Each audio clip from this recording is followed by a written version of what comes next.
ஆண்டவராகிய இயேசு கிறிஸ்துவின் இன்ப உயிர்த்தெழுந்த நாமத்தினாலே உங்களை அன்போடு வாழ்த்தி வரவேற்கிறேன். இந்த சுவிசேஷ பயணத்திற்காய் நம்முடைய வாழ்க்கையில ஒரு புது சத்தியத்தை கேட்டு ஆசீர்வாதத்தை பெற்றுக்கொள்ள அழைக்கப்பட்டிருக்கிறோம். நம்முடைய குறைவுகளை எல்லாம் நிறைவாய் மாற்றுகிற இயேசு ஒருவர் உண்டு. நீங்கள் கவலைப்படாது இருங்கள். உங்கள் வாழ்க்கையில எப்பேற்பட்ட குறைவு இருந்தாலும் நிறைவாய் மாற்றுவார். குறைவே இல்லாத மனிதன் ஒருவனும் இல்லையே. ஒவ்வொருவருக்கும் ஏதாவது ஒரு குறைவு உண்டு. குடும்பத்தில் ஒரு குறைவு உண்டு.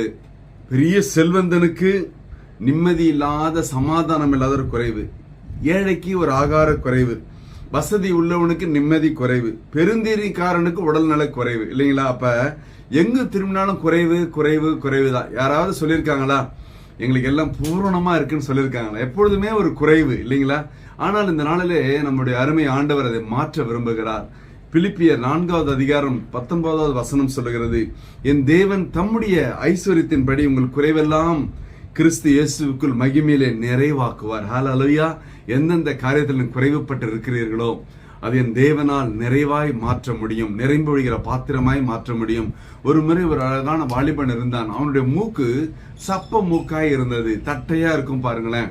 அதனால அவன் மனம் நொந்து போவான். எல்லாருமே அவனை சப்ப மூக்குன்னு தான் கூப்பிடுவாங்க. இப்ப இப்படி சூழ்நிலையில வெளியே போகும்போது ஆண்டவரோட ரொம்ப நொந்துக்கும். ஆண்டவரை என்னை மட்டும் ஏன் நீங்க இப்படி படைச்சிங்க? எல்லாரும் அழகா படைச்சிட்டு நான் மட்டும் என்ன தப்பு பண்ண அப்படின்னு எப்பவுமே குறை சொல்றதா வேலை. குறை சொல்லிட்டு ஒரு நாள் ஒரு பார்க் பக்கம் போனாங்க. ஒரு இளம் பெண் ஆண்டவரை துதித்து பாடி மகிழ்ச்சியோடு ஜெபித்து கொண்டிருந்தாள். அது முடிக்கிறவர்ல காத்து அங்க போய் கேட்டான், இந்த மாதிரி நல்லா நீங்க பாடினீங்கன்னு சொன்னான். உடனே அந்த பெண்ணு சொன்னா, இவனை பார்த்தவொன்னே பரவாயில்ல நீங்க அழகா இருக்கீங்களேன்னு அவ சொன்னான். இவனுக்கு ஒரே ஆச்சரியம், என்னங்க இப்படி சொல்றீங்கன்னா. உடனே அவன் சொன்னான், என்னங்க என் மூக்கை பார்த்துட்டு என்ன அழகுன்னு சொல்றீங்களே, எல்லாரும் என்ன சப்ப மூக்கு தான் கூப்பிடுவாங்க, நீங்க தான் முதல் அழகுன்னு சொன்னீங்கன்னு. அவ உடனே தன்னுடைய கண்ணாடியை கைட்டினா. பார்த்தனா ஒரு கண் பார்வையற்ற குருடாய் இருந்த கண். தன்னுடைய விக்கை எடுத்த தலையிலிருந்து, அது கேன்சரால் வலிக்கப்பட்ட ஒரு தலை. 2 காலை ஆட்டி காமிச்சா, அது மரத்தால் ஆன கால்கள்.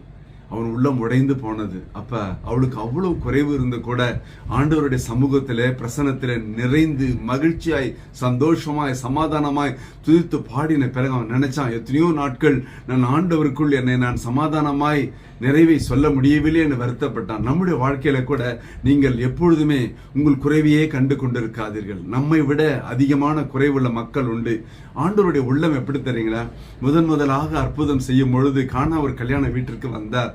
அந்த நாளிலே திராட்சரசம் குறைவுபட்டது. அந்த கல்யாண வீடு என்ன பாடுபட்டிருக்கு யோசித்து பாருங்க. உடனடியாக கர்த்தர் அந்த குறைவை நிறைவாய் மாற்றினார். ஹல்லேலூயா. ஒரு தண்ணீரை திராட்சரசமாய் மாற்றினார் என்றால் உன் கண்ணீரை ஆனந்த களிப்பாய் மாற்ற மாட்டாரா? உன்னோட துக்கத்தை சந்தோஷமாய் மாற்ற மாட்டாரா? உன் சஞ்சலத்தை சமாதானமாய் மாற்ற மாட்டாரா? நான் என்ன செய்ய வேண்டும்? கர்த்தரிடத்திலே மன மகிழ்ச்சியாயிரு. அவர் உன் இருதயத்தின் வேண்டுதலை உனக்கு அருள் செய்வார். மன மகிழ்ச்சி, முக மலர்ச்சி எப்பொழுதுமே. அதான் சங்கீதக்காரன் அழகாய் சொல்லுகிறான் 37:4 எப்பவுமே கர்த்தரிடத்துல மன மகிழ்ச்சி. இதுவரை செய்தாரே அதற்காக நன்றி. நல்ல மனைவி, நல்ல கணவன், நல்ல பிள்ளைகள், நல்ல பெற்றோர், நல்ல சபை, நல்ல சமுதாயம், நல்ல வாழ்க்கை அல்லவா நடக்க வைத்தாரே, பேச வைத்தார் என்று ஸ்தோத்திரம் பண்ணி பாருங்களேன். எல்லாவற்றிலும் கர்த்தர் உங்களை மனமாற ஆசீர்வதிப்பார். ஹல்லேலூயா. எந்த சூழ்நிலையிலுமே மன ரம்மியமா இருக்க கற்றுக்கொள்ள வேண்டும். பிலிப்பியர் 4:11 சொல்லுகிறது, பணம் இருந்தா மட்டும்தான் சந்தோஷம் இல்லை. பணம் இருக்குதோ இல்லையோ, எல்லா சூழ்நிலை எந்த நிலைமையிலுமே மன ரம்மியமா இருக்க கற்றுக்கொண்டால் குறைவியே காண மாட்டோம். நிரம்பொழிகிற பாத்திரமாய் கர்த்தர் வைப்பார். ஒரு விஷயம் கண்களை மூடலாமா? ஹல்லேலூயா, ஹல்லேலூயா, ஹல்லேலூயா. அப்பா ஸ்தோத்திரம் ஆண்டவரே. இதோ இதை பார்த்து கொண்ட பிள்ளையோட வாழ்க்கையில ஒரு மாற்றம், ஒரு மறுமலர்ச்சி, நிறைம்பொழிகிற நிறைவான பாத்திரம் ஆசீர்வதிங்க. அவங்க உள்ளத்தில் வாஞ்ச விருப்பத்தை நிறைவேற்றுங்க அப்பா. இயேசு கிறிஸ்துவின் உயிர்த்தெழுந்த வல்லமையான நாமத்தினால என் தேவனத்தை செய்ய முடியா என்னுடைய திரு பாதங்களிலே தாழ்மையாய் ஒப்பு கொடுத்து ஜெபித்து ஜெயம் எடுக்கிறோம். ஜீவனுள்ள நல்ல பிதாவே. ஆமென், ஆமென். கர்த்தர் உங்களை ஆசீர்வதிப்பாராக. Praise the Lord.